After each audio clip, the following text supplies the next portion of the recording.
រឿងកូនស្រឡាញ់តែផ្កាសូមអរទាំងអស់គ្នាសូមកុំភ្លេចជួយ Subscribe like មេដៃម្នាក់មួយផងណាសូមទស្សនាដូចតទៅអើយញ៉ាំឯងមើលហៅកូនហៅអីមកញ៉ាំបាយតិចមើលកូនអើយកូនចាម៉ាក់មកញ៉ាំបាយកូនចាខ្ញុំដើរលេងមកបន្តិចសិនម៉ាក់ដល់ហើយពីអូនយើងក៏ទៅញ៉ាំបាយបងដូចឃ្លាតដែរហ្នឹងប៉ះចឹងបងមកឃ្លានបាយម៉ាក់បងញ៉ាំមកពួកឯងទាំងអស់គ្នានេះមួយថ្ងៃគិតបាយទឹកអីហ៎គិតតែដើរលេងតែហ្មងអើយប៉ាខ្ញុំដើរលេងទៅដែរប៉ាខ្ញុំដើរចិត្តដឹងតើមានទៅណាឆ្ងាយឲ្យតែវាប្រកាសថាចិត្តនឹងឥឡូវពួកឯងប្រឹងញ៉ាំមកអើយប៉ាខ្ញុំឆ្អែតហើយខ្ញុំអត់សូវហាវទេអើយខ្ញុំក៏ឆ្អែតដែរប៉ាចុំឲ្យអូនដេកបាត់ហើយចឹងបកដេកដែរអើយឯងតោះយើងទៅរកទិញអីទៅច្រឡំទៅរកទិញអីទៅរកកាត់សក់កាត់អីចេញឯងសក់ឯងមើលទៅបាសដល់ហើយកោចេញហ្មងហីតោះចឹងឯងអត់កោទេទៅកាត់ម៉ូតគេកំពុងតែល្បី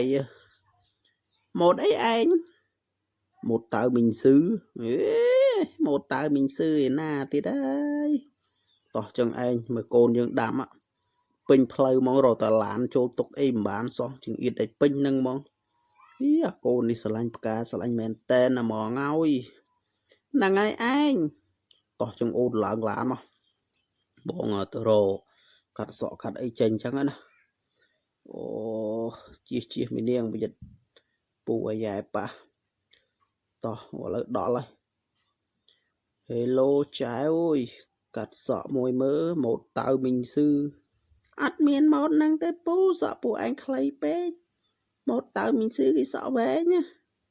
អោះចុងដាក់ម៉ូតអីក៏ម៉ូតទៅឲ្យតែសមនឹងមុខរបស់ពូចាពូអើយបេអូនអើយតោះយើងបើកយន្តហោះលេងតណាប៉ាម៉ាក់អត់នៅបើកយន្តហោះលេងមើលវាអស់ប៉ុន្មានអូយសប្បាយខ្លាំងមែនតើណយតារចតចុះកន្លែងណាទៅនេះវ៉ៃចុះលើប៉ុស្តិ៍ប៉ូលីសតបកហើយវ៉ៃជិលចុះឲ្យដល់ឆ្ងាយចាំបើ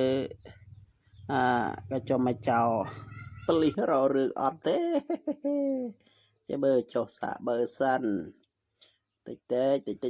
ប៉ូលីសជិះអីចាស់ក៏ដុំឆែបកែបឆាទៅបុកតិចទៀតសិនអូអ្នកស្អីប៉ូលីសចៃប្រយ័ត្នត្រូវបើស្លាប់យន្តហោះចុះហើយអូយឯងកូនយើងដូចអាមិនទេប៉ូលីសទេបោថាជិះយន្តហោះអីមកតម្លាក់កន្លែងប៉ូលីសឥឡូវប៉ូលីសពណ៌ខឹកហ្នឹងហើយឯងធ្វើមើលកូននឹងតិចមើលអាមិនចេះបានទៅជិះយន្តហោះគេមកកន្លែងហ្នឹងអញ្ចឹងសាមមែនហ្មងហើយកូននេះតប៉ែមែនណាតោះទៅមើលតិចសិន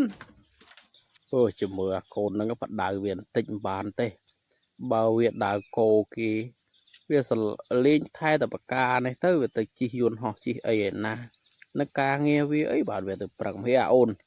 ហើយបែបបានមកលក្ខណៈថាមកជិះយន្តហោះដាក់កន្លែងពីលីសគេឃើញគេបលីសគេរត់ជន់ជើងគ្នាទេម៉ែណាកូនឯងក៏ខូចម៉េះអើយប៉ាខ្ញុំសុំតោខ្ញុំខុសហើយខ្ញុំខុសហើយថ្ងៃក្រោយខ្ញុំលែងហ៊ានធ្វើអញ្ចឹងទៀតហើយបើអញ្ចឹងវាល្អហើយកុំឲ្យមានថ្ងៃក្រោយទៀត